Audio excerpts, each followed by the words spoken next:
Welcome back to our Tech Tutorials channel.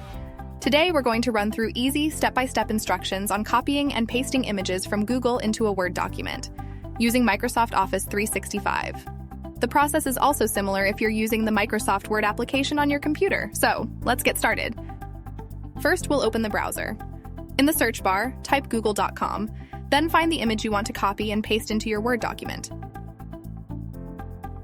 Now browse through the vast selection of images Google has found based on your search terms. Take your time until you find the perfect image suited to your needs. Once you've chosen the image, click on it to enlarge. And that's how you locate and select an image on Google. Right-click on the desired image and select Copy Image. Now toggle back to your Microsoft Word document.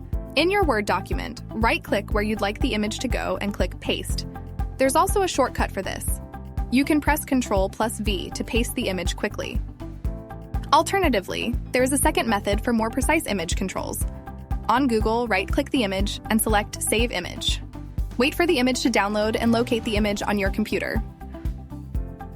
In your Word document, go to the top menu and find Insert. Under Insert, look for the Picture option and choose this device to upload the downloaded image into your document. And there you have it! 2 fast and efficient methods of copying and pasting images from Google into a Word document. Remember to like or subscribe for more tech tutorials. Thank you for watching, and we'll see you in the next video.